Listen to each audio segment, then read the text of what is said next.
Hello students, welcome back to my channel. तो आज हम करेंगे क्लास 9 साइंस का चैप्टर नंबर 8 मोशन की एक्सरसाइज के बचे हुए क्वेश्चंस। उसके बाद ही आपका चैप्टर पूरा का पूरा फिनिश हो जाएगा। ठीक है, तो क्वेश्चन नंबर 7 हम पढ़ना स्टार्ट करते हैं। A ball is gently dropped from a height of 20 metres. तो एक बॉल है, ठीक है, यहाँ पर एक बॉल है, उसको ड्रॉप किया गया, उसको नीचे फेंका गया है। ठीक है, यहाँ तक फेंका गया है। उसकी जो हाइट है, उसका जो डिस्टेंस उसने कवर किया है वो है 20 मीटर्स का। ठीक है, इफ़ इट्स वेलोसिटी इंक्रीजेज, अगर उसकी वेलोसिटी इंक्रीज होती है uniformly at the rate of 10 metre पर second square, will that velocity will it strike the ground. तो इसमें अब बोला गया है कि अब इसमें कुछ गिवन तो है नहीं कि आखिर ये 10 मीटर पर सेकंड हमें क्या दे रखा है, लेकिन अब इसकी एसआई यूनिट देखो क्या है, मीटर पर सेकंड स्क्वायर। तो दैट मीन्स हमें एक्सेलरेशन की एसआई यूनिट गिवन है ये। तो 10 मीटर्स क्या हो गया, एक्सेलरेशन हो गया हमारा। ठीक है, 10 मीटर पर सेकंड स्क्वायर, सेकंड स्क्वायर जब भी लगेगा यहाँ पर तो दैट मीन्स ये आपको एक्सेलरेशन गिवन है। ठीक है, और हमें क्या बताना है इसके अंदर, after that time will it strike the ground. हमें टाइम बताना है कि कब कितने टाइम में उसने स्ट्राइक किया है ग्राउंड को बॉल ने। ठीक है जी, ओके। अब हम इनिशियल और फाइनल वेलोसिटी देखते हैं। इनिशियल और फाइनल वेलोसिटी इसकी क्या हुई, ठीक है, ये बताओ। देखो, हमने ऊपर से फेंका है। हमने एक इंडेक्स क्वेश्चन में भी ऐसा पढ़ा था कि बॉल को ऊपर की साइड फेंका जा रहा है। ठीक है, अब इसमें क्या केस है कि हमें ऊपर से बॉल ड्रॉप हो रही है नीचे, तो इसकी इनिशियल और फाइनल वेलोसिटी हमें देखनी है। अब ऊपर से फेंका जा रहा है, तो अब ऊपर से फेंका जा रहा है तो इसका मतलब इनिशियल वेलोसिटी क्या हो गई, इसकी 0 हो गई। ठीक है, क्योंकि ऊपर से हम फेंक रहे हैं नीचे। ठीक है, तो इसमें हमें फाइनल वेलोसिटी ढूंढनी है। ठीक है, what will the velocity will it strike the ground. इसमें बोला गया है विद दैट, कितनी वेलोसिटी के साथ वो नीचे स्ट्राइक करेगी, नीचे गिरेगी बॉल। तो इसका मतलब इनिशियल वेलोसिटी हमें u दे रखी है, और sorry initial velocity that means 0 हमें गिवन है। ठीक है, तो अब हमें क्या गिवन है, u इज इक्वल्स टू 0, और हमें v जो है फाइनल वेलोसिटी जो है वो भी हमें फाइंड आउट करनी है। ठीक है, इतना क्लियर हो जाता है, ओके। और एक चीज़ और, ये 20 तो लिख लो मैं, distance s is equals to 20 metres. s क्या होता है, हमारा डिस्टेंस होता है। ठीक है, तो अब हम इसे निकालते हैं। अब हम कैसे निकालेंगे, सबसे पहले हमें फाइनल निकालनी होगी, उसके बाद हम टाइम निकालेंगे। अब आपने जो इक्वेशंस पढ़ी है वो मैं यहाँ पे सारे लिख लेती हूँ, उसकी हेल्प से हम निकालेंगे। v is equals to u plus a t, s is equals to u t plus half of a t का स्क्वायर, और 280 इज इक्वल्स टू वी का स्क्वायर माइनस यू का स्क्वायर। तो ये 3 हमारे फॉर्मूलाज हैं, इक्वेशंस है, जिसको हमें इसमें पुट करना है। अब हमें तीनों इक्वेशंस में से एक इक्वेशन देखनी होगी जिससे हम टाइम भी निकाल सके और फाइनल वेलोसिटी भी हम निकाल सकें। तो देखते हैं किसमें निकाल सकते हैं। देखो, इसमें हमें v गिवन नहीं है, लेकिन u गिवन है, a गिवन है, t गिवन नहीं है। तो इसमें 2 चीज़ गिवन नहीं है, तो हम ये यूज़ नहीं कर सकते अभी। ठीक है, s वाला देखो, इसमें हमें u गिवन है, s गिवन है, t 2 बार आ रहा है, ये हमें गिवन नहीं है। ठीक है जी, और ये जो थर्ड है हमारी 2as is equals to v का स्क्वायर माइनस यू का स्क्वायर, इसमें देखो a हमें गिवन है, s भी हमें गिवन है, हमें बस v गिवन नहीं है और u भी गिवन है। तो इसमें एक चीज़ हमारी निकल जाएगी, क्या निकलेगी, वो v निकल जाएगी, दैट इज़ फाइनल वेलोसिटी हमें निकल जाएगी। तो सबसे पहले मैं ये वाला फॉर्मूला इससे निकाल देती हूँ, v। ठीक है, तो अब मैं यहाँ पर निकालती हूँ 2as is equals to v का स्क्वायर माइनस यू का स्क्वायर। तो 2 इंटू a कितना दे रखा है हमें 10, इंटू एस हमें कितना दे रखा है 20, इज इक्वल्स टू वी तो ऐसे ही रहेगा क्योंकि ये तो हमें निकालना है, माइनस यू हमें कितना दे रखा है 0 का स्क्वायर। ठीक है जी, अब इसको नॉर्मली आप सॉल्व कर लो। सॉल्व करेंगे हम इसको तो आपका क्या आ जाएगा, ये तो 0 का तो 0 ही हो गया, इसे तो छोड़ दो, यहाँ पे खाली v का स्क्वायर रह गया, और यहाँ पे जब इसको इंटू करेंगे तो ये हमारा आ जाएगा 400। ठीक है, 200 इंटू 2 दैट इज़ 400। ठीक है, अब हमें तो खाली v चाहिए ना, v का स्क्वायर हमें चाहिए नहीं। तो इसका जब हम फैक्टर्स निकालेंगे, इसके मैं यहीं पे आपको फैक्टर्स निकाल के दिखाती हूँ। 400 के फैक्टर्स 10 ले लेती हूँ मैं, 10 4 ज़ा 40, 10 फिर से हम 10 यूज़ करेंगे, 4 आ जाएगा, 4 ज़ा 40 होता है। फिर हम इसके अंदर 2 यूज़ कर सकते हैं, 2 2 ज़ा और 2 1 ज़ा। तो इसके 2 के पेयर हमने बना दिए 10 और 2, तो दैट मीन्स हमारा कितना आ गया 20। ठीक है, 20 आ गया, तो बस ये हो गया हमारा, v निकल गया, फाइनल वेलोसिटी हमारी निकल गई। और इसमें हम SI यूनिट क्या लगाने वाले हैं, इसके अंदर हम SI यूनिट लगाएंगे मीटर पर सेकेंड, क्योंकि हमें जो ये डिस्टेंस हमें गिवन है मीटर में है, एसआई यूनिट भी मीटर पर सेकंड में गिवन है, तो इसके आगे हम क्या लगाएंगे, मीटर पर सेकंड। तो ये हमारी निकल जाती है फाइनल वेलोसिटी। ठीक है जी, ओके। अब हमें निकालना है टाइम। टाइम कौन सा फॉर्मूला हम यूज़ कर सकते हैं, देखो इस फॉर्मूले के अकॉर्डिंग हमारे पास v आ चुका है, u हमारे पास 0 है, a हमें गिवन है 10, t हम निकाल सकते हैं। तो अब हम ये वाला फॉर्मूला यूज़ करेंगे टाइम निकालने के लिए। तो क्या फॉर्मूला है, v is equals to u plus a t. v कितना हमने निकाला है 20 इज इक्वल्स टू u कितना है 0 प्लस a कितना है हमारा 10 इंटू टी। ठीक है, इतना क्लियर हो जाता है। ओके, ये 0 की तो वैल्यू कुछ रही नहीं, तो मैं 20 की 10 को यहाँ पे ले आऊँगी, 20 नीचे आ जाएगा क्योंकि इंटू में हमें गिवन है, तो 10 नीचे आ जाएगा, इज इक्वल्स टू टी बच गया यहाँ पे खाली। ठीक है, तो मैंने इसको काटा तो टाइम क्या आ गया आपका, 2 सेकेंड्स आपका टाइम आ गया। ठीक है, इतना क्लियर हो जाता है कि मैंने कैसे सॉल्व किया है। ठीक है, आपने वेलोसिटी, पहले वेलोसिटी को देखा कि आप कौन सा फॉर्मूला इसमें यूज़ कर सकते हो, और फिर हमने टाइम निकाल दिया। तो ये आपका पूरा क्वेश्चन यहाँ पे हो जाता है सॉल्व। ठीक है, आप देख लो, अच्छे से नोट डाउन कर लो कि कैसे कैसे हमने सॉल्व किया। एक बॉल को ऊपर से घेरा गया, दैट मीन्स इनिशियल जो होगा वो 0 होगा, और फाइनल नीचे गया तो हमने फाइनल इसकी वेलोसिटी निकाली है। ठीक है, उसके बाद हमने टाइम निकाला है कि नॉर्मल फॉर्मूला पुट करके हमने टाइम निकाल दिया। ठीक है, अब हम चलते हैं नेक्स्ट क्वेश्चन पे। नेक्स्ट क्वेश्चन क्या हमें गिवन है वो देखते हैं। क्वेश्चन नंबर 8 हम ध्यान से पढ़ेंगे। The speed time graph for a car is shown. हमें ये बुक में फिगर गिवन है। ओके, इसलिए स्पीड टाइम ग्राफ बना हुआ है हमारे कार का। ठीक है, ए पार्ट हमें गिवन है, find how far does the car travel in the first 4 seconds. हमें ये फाइंड आउट करना है कि फर्स्ट 4 सेकेंड मतलब फर्स्ट 4 सेकेंड में कार ने कितना ट्रैवल किया है। हमें उस एरिया को फिर शेड करना है on the graph that represent the distance travel by the car during the period. इस 4 सेकेंड्स के अंदर उसने कितना डिस्टेंस ट्रैवल किया है उस एरिया को हमने शेड करना है। देखो 4 सेकंड तो यहाँ पे होना, टाइम ये हमें गिवन है सेकंड्स में, तो मतलब ये वाले तक का एरिया की हम बात कर रहे हैं।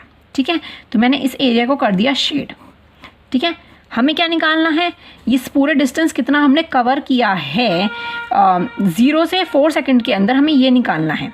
ठीक है, 4 सेकंड के अंदर डिस्टेंस कवर जो कैसे निकालते हैं हम, कि डिस्टेंस कवर कैसे निकालते हैं हम देखते हैं। हमें पूरा ये आपको एक ट्रायंगल दिख रहा है बना हुआ, ये पूरा ट्रायंगल है हमारा। तो एरिया अंडर द ग्राफ कि कितना डिस्टेंस कवर किया है, ट्रायंगल का एरिया का फॉर्मूला क्या होता है आपने मैथ्स में भी पढ़ा होगा, half into base into height. ठीक है, तो वो हम इसके अंदर यूज़ करेंगे। डिस्टेंस कवर कि उसने कितना डिस्टेंस कवर किया है इस 4 सेकेंड में। ठीक है, तो ये हो गया is equals to area of a triangle, और you can say area under the graph. ठीक है, इसकी जगह आप लिख सकते हैं एरिया अंडर द ग्राफ। ठीक है, फॉर्मूला क्या होता है, half into base into height. अब हाफ तो ऐसे ही रहेगा, बेस क्या है इसका, बेस पे यहाँ नीचे होता है ना बेस, तो ये है आपका 4 सेकेंड इंटू हाइट कितनी है, देखो ये कहाँ तक आ रहा है, ये आपका आ रहा है 6 तक, तो दैट मीन्स इसकी स्पीड हो गई 6, इसकी हाइट हो गई 6। ठीक है, इतना क्लियर हो जाता है। इसको सॉल्व कर दो, 2 2 सा 6 1 6 6 2 12, तो इसका डिस्टेंस कवर कितना किया है इसने, 12 मीटर। ठीक है, इसने 12 मीटर जो है वो डिस्टेंस कवर किया है एरिया अंडर द ग्राफ में। ठीक है, अब बी पार्ट पढ़ते हैं। Which part of the graph represent uniform motion of the car. अब हमें ये बताना है कौन सा पार्ट है इस ग्राफ का जो कि uniform motion of the car को रिप्रेजेंट करता है। मोशन, यूनिफॉर्म मोशन क्या होता है, जिसका जो स्पीड होती है वो कांस्टेंट होती है। ठीक है, तो अब देखो यहाँ से ना ये सीधा हो रहा है ग्राफ, ये सीधी कार जा रही है, दैट मीन्स इसका यूनिफॉर्म मोशन हो रहा है कि स्ट्रेट लाइन में जा रही है, कांस्टेंट मोशन हो रहा है, तो दैट मीन्स वो यहाँ से, अभी तो ये 4 से मोड़ रहा है ना, ऐसे 6 पे आके हो रहा है। ठीक है, तो मैंने यहाँ पे मार्क कर दिया 6 कि यहाँ पर जो है यूनिफॉर्म मोशन हो रहा है। ठीक है, तो आप सिंपली यहाँ पे क्या लिख दोगे, बी पार्ट में आप सिंपली लिख दोगे आफ्टर 6 सेकेंड्स। ठीक है, बस ये लिख सकते हो आफ्टर 6 सेकेंड, हम शॉर्ट लेके चलते हैं। ठीक है, अब इसमें जो है हमें ग्राफ शेड करना था फर्स्ट पार्ट में, और इसका हमें डिस्टेंस कवर बताना था कि इसके अंदर इसने कितना डिस्टेंस कवर किया है। सेकंड में हमने ये बताना था कि हमने कितने टाइम पर उसका जो मोशन है वो यूनिफॉर्म हो रहा है। ठीक है, कौन सा पार्ट है ग्राफ का जिसका जो मोशन है वो यूनिफॉर्म हो रहा है। ठीक है, इतना क्लियर हो जाता है। क्वेश्चन नंबर 8 आसान था। अब हम देखते हैं क्वेश्चन नंबर 9। क्वेश्चन नंबर 9 क्या हमें गिवन है। ओके, पढ़ते हैं, हम ध्यान से पढ़ेंगे इसको। State which of the following situations are possible and give an example for each of these. तो अब हमें कुछ सिचुएशंस गिवन हैं, उसको हमें बताना है वो सिचुएशंस पॉसिबल है या नहीं है पॉसिबल, और उसके एग्जाम्पल्स भी हमें देने हैं। ठीक है, हमारा ए पार्ट है an object with a constant acceleration but with a zero velocity. अब एक ऑब्जेक्ट जो है वो कॉन्स्टेंट, उसकी कॉन्स्टेंट एक्सेलरेशन है बट विद ज़ीरो वेलोसिटी के साथ। अभी हमने 7th क्वेश्चन पढ़ा है, उसमें हमने क्या पढ़ा है, उसकी जो वेलोसिटी है, इनिशियल वेलोसिटी जो है वो ज़ीरो है। हम ऊपर से एक बॉल को फेंक रहे हैं, तो दैट मीन्स उसकी जो वेलोसिटी है वो ज़ीरो है। ठीक है, ओके। अब कांस्टेंट एक्सेलरेशन की भी हमने उसमें बात करी है। ठीक है, अब देखो, अब हम ग्रेविटी, अब आपने सुना होगा acceleration on due to the gravity. अब हम ऊपर से फेंक रहे हैं, तो मतलब ग्रेविटी में जो एक्सेलरेशन होता है वो कांस्टेंट होता है।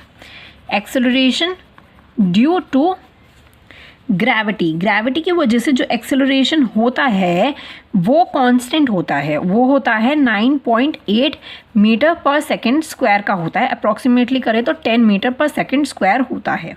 ठीक है, तो ये एक्सेलरेशन जो होता है वो हमेशा कांस्टेंट रहता है, क्योंकि हम ग्रेविटी से जो है उस बॉल को नीचे फेंक रहे हैं, तो एक्सेलरेशन हुआ कांस्टेंट हमारा।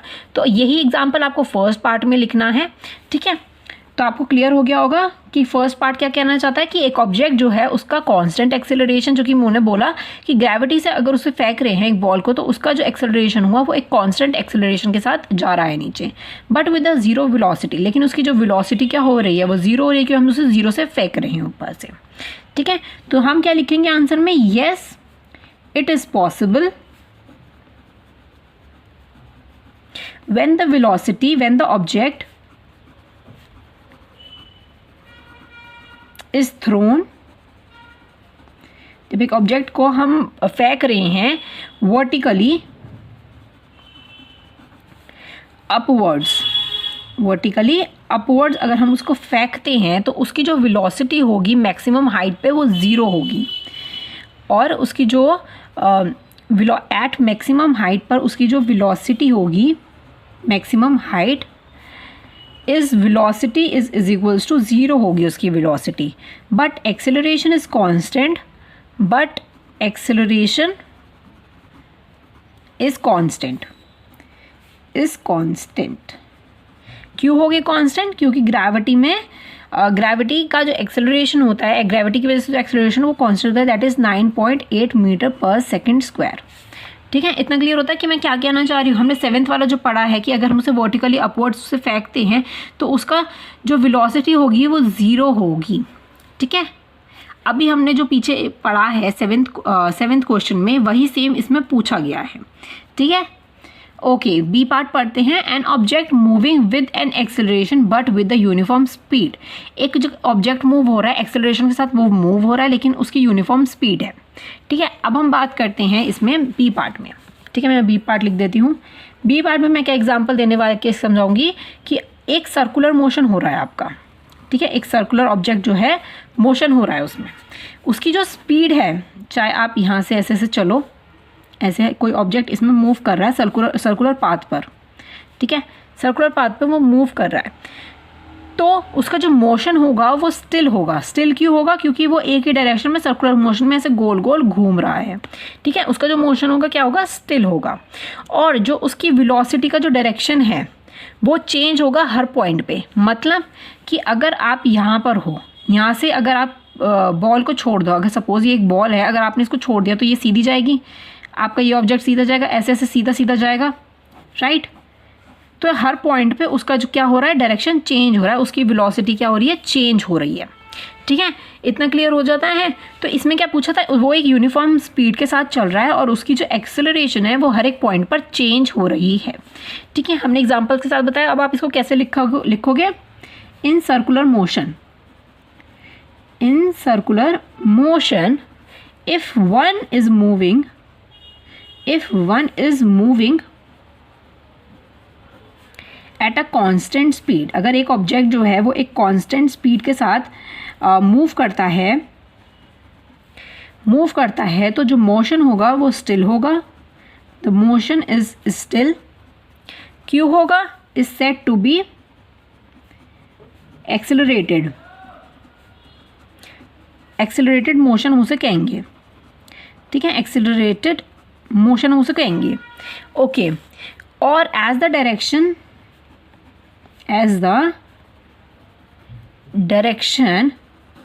Of velocity changes at every point of the path, हर एक पॉइंट के पाथ पर वो चेंज हो रही है, ठीक है। Okay, direction of the velocity changes at every point of the path, ठीक है। आप ऐसे इसको एग्जाम्पल्स को एक्सप्लेन करके लिखना है आपको, ठीक है, अगर एग्जाम्स में ऐसा कुछ क्वेश्चन पूछा जाता है तो, ठीक है।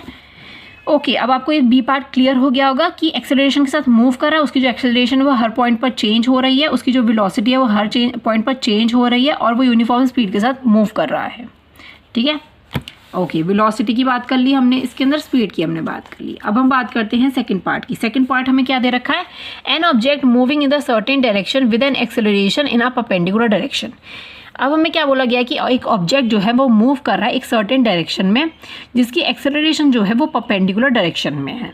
उसका जो एक्सेलरेशन हो रहा है वो परपेंडिकुलर डायरेक्शन में हो रहा है। मतलब क्या है, हमें सेम इसी बी पार्ट को कंटिन्यू करती हूँ यहाँ पर, कि एक सर्कुलर मोशन है, वो क्या है, उसका एक पाथ जो है वो एक स्टिल पाथ है, एक स्टिल डायरेक्शन है, वो इसी डायरेक्शन में ऐसे गोल गोल घूमेगा, ठीक है।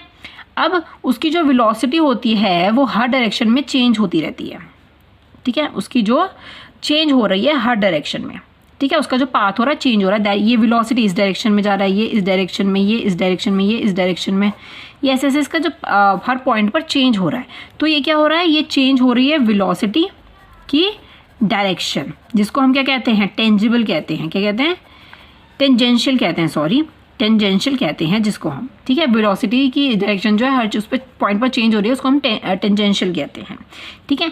अब आप देखो कि जब चेंज हो रही है तो दैट मीन्स ये हमारा एक सर्कुलर का रेडियस होता है, ठीक है। उसका जो रेडियस होगा, उसका जो एक्सेलरेशन होगा वो किस डायरेक्शन में होगा, इस डायरेक्शन में होगा, क्योंकि हर पॉइंट में इसमें चेंज हो रहा है। तो अगर उसका एक्सेलरेशन की बात करें तो इस डायरेक्शन में होगी, दैट मीन्स कि ये होगी परपेंडिकुलर फिर, ठीक है, ये होगी 90 डिग्री की, ये होगी परपेंडिकुलर।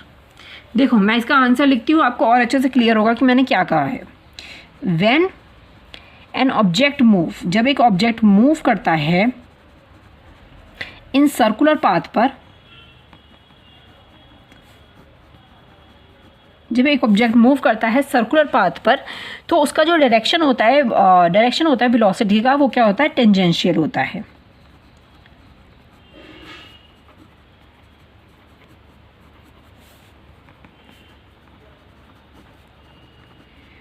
ओके, टेंजेंशियल होता है, ठीक है। एंड जो डायरेक्शन होता है एक्सेलरेशन का, and the direction of acceleration का जो डायरेक्शन होता है वो किस तरफ होता है, टुवर्ड्स रेडियस की तरफ हो जाता है, towards radius, and thus they are perpendicular, they are perpendicular आप लिख सकते हो, दे आर परपेंडिकुलर, ठीक है, क्योंकि एक्सेलरेशन इस तरफ को हो गया और वेलोसिटी की जो हर पॉइंट पर डायरेक्शन चेंज हो रही है, जो कि हम बी पॉइंट को कंटिन्यू कर रहे हैं इसके अंदर, तो दैट मीन्स ये हो गया हमारा परपेंडिकुलर, ठीक है। इतना क्लियर होता है। आप देख सकते हो आंसर्स मैंने कैसे लिखे हैं, आप पॉज करके वीडियोस कॉपी कर सकते हो,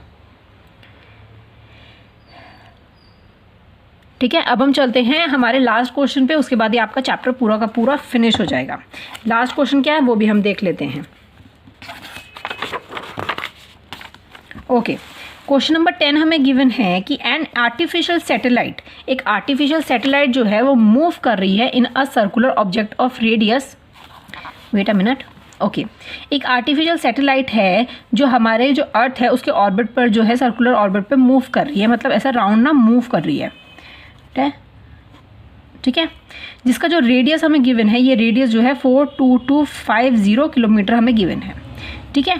कैलकुलेट इट स्पीड, अब हमें उसकी स्पीड को कैलकुलेट करना है। If it take 24 hours to resolve around the earth, अगर वो 24 आवर्स लेता है, मतलब कि देखो स्पीड जो है उसका फॉर्मूला क्या होता है, स्पीड का स्पीड निकालनी है तो that means distance upon time होता है फॉर्मूला, ठीक है। अब डिस्टेंस, अगर हम सर्कुलर पाथ के डिस्टेंस की अगर हम बात करते हैं तो लेंथ ऑफ द सर्कल क्या होता है, मैंने आपको क्या बताया था कि लेंथ ऑफ द सर्कल क्या होता है, 2 पाई आर होता है। ठीक है, तो अब मैं डिस्टेंस की जगह लिखूंगी 2 पाई आर और टाइम की जगह क्या क्या लिखूंगी मैं, टाइम हमें गिवन है 24 आवर्स का हमें निकालना है, तो मैं क्या लिखूंगी 2 पाई आर अपॉन टाइम हमें कितना गिवन है 24 आवर्स। ठीक है, आपको पाई की वैल्यू पता है, पाई की वैल्यू क्या होती है, देखो 2 ऐसी रहने दूंगी, पाई की वैल्यू क्या होती है 22/7 होती है और हमें रेडियस कितना गिवन है 42250 हमें रेडियस गिवन है अपॉन 24। ठीक है, आप इस 7 को यहाँ पे नीचे करके लिख सकते हो कि 7 × 24। ठीक है, आप यहाँ से हटा के इसको नीचे लिख दो 7। ठीक है, ऐसे इक्वल हो गया। अब आप इसको सॉल्व करोगे, इसको जब आप सॉल्व करोगे तो आपका आंसर क्या आ जाएगा, आपका आंसर आएगा 1.105 × 10⁴ किलोमीटर पर आवर, क्योंकि हमें जो रेडियस गिवन है वो किलोमीटर में गिवन है और आवर्स में हमें टाइम गिवन है। ठीक है, तो आपकी जो स्पीड आएगी वो ये आपकी स्पीड आएगी। ओके, अगर मैं इस किलोमीटर को इस अब हमें आवर्स दे रखे हैं ना, टाइम हमें क्या दे रखा है आवर्स में गिवन है, अगर मैं इस आवर्स को सेकंड्स में चेंज करती हूँ तो मैं कैसे चेंज कर सकती हूँ। अब देखो मैं क्या करूँगी, 1.105 × 10⁴ किलोमीटर और नीचे जो आर है वो कितना है, वो कितना था 3600। हम क्या करते हैं, जब हम एक आवर्स को सेकंड में हम जब चेंज करते हैं तो क्या करते हैं हम 3600 से इंटू कर देते हैं। ठीक है, तो अब हमने टाइम तो 24 इसके अंदर कैलकुलेट कर लिया, तो दैट मीन्स हम इसके नीचे ही लिखेंगे अगर हमें आवर्स को सेकंड में चेंज करना हो, आवर्स को अगर हमें सेकंड में चेंज करना हो तो। ठीक है, तो अब इसको सॉल्व कर दो, इसको हम और छोटा कर रहे हैं, तो इसको जब आप छोटा कर दोगे तो कितना आ जाएगा 3.069 किलोमीटर पर सेकंड। तो सेकंड में हमने चेंज कर दिया इसको और छोटा करने के लिए। ठीक है, अब मैं क्या करूँगी, अब मैं इसको और छोटा करूँगी। और छोटा हम कैसे कर सकते हैं, आपको याद होगा जब पॉइंट के बाद कोई वैल्यू हो तो है तो उसको हम एज अप्रॉक्स में भी लिख सकते हैं। अब देखो 9 हमें गिवन है, 69 हमें गिवन है, तो दैट मीन्स मैं इसको 7 लिख सकती हूँ, तो आपका आंसर क्या आ जाता है 3.07 किलोमीटर पर सेकेंड। ठीक है, क्योंकि हमें 9 गिवन है, 5 से ऊपर वाला जितना भी वैल्यू होता है वो आपका ऊपर एक और नंबर बढ़ जाता है। अगर आपको 0.65 गिवन है तो आप इसका क्या मतलब हुआ कि 0.7 आप लिख सकते हो। अगर हमारा 0.78 गिवन है तो दैट मीन्स आप 0.8 लिख सकते हो। ठीक है, वैसे ही मैंने इसमें किया है कि मैं 0.7 लिख सकती हूँ 69 की जगह, 7 या 70 एक बात है। ठीक है, तो मैं लिख सकती हूँ। आपका क्या निकल जाता है, ये स्पीड निकल जाती है। ठीक है, बहुत ही सिंपल था, इसे कैलकुलेट करने में थोड़ी दिक्कत आ सकती है लेकिन आप कर लोगे आसानी से। ठीक है, मैंने आपको आंसर्स बता दिए, आप इसको कॉपी कर सकते हो वीडियो को पॉज करके। ठीक है, आपको इतने 10 क्वेश्चन ये पूरे अच्छे से क्लियर हो गए होंगे। आई होप आपको ये वीडियो पसंद आई होगी। अगर पसंद आए तो please press the like button. मिलते हैं हम नेक्स्ट वीडियो में। अगर आपने अभी तक मेरे चैनल को सब्सक्राइब ना किया हो तो प्लीज़ मेरे चैनल को सब्सक्राइब कर देना। अगर कोई भी प्रॉब्लम होती है तो आप मुझे कमेंट सेक्शन में बता सकते हो, और मेरे टेलीग्राम पर मुझे फॉलो करना मत भूलना, और इंस्टाग्राम पर भी मैं वहाँ पर नोट्स PDF सारी कुछ डाल देती हूँ, जितने भी मैं बनाती हूँ नोट्स वगैरह। ठीक है, तो आप वहाँ से ले सकते हो। Thank you so much and bye bye.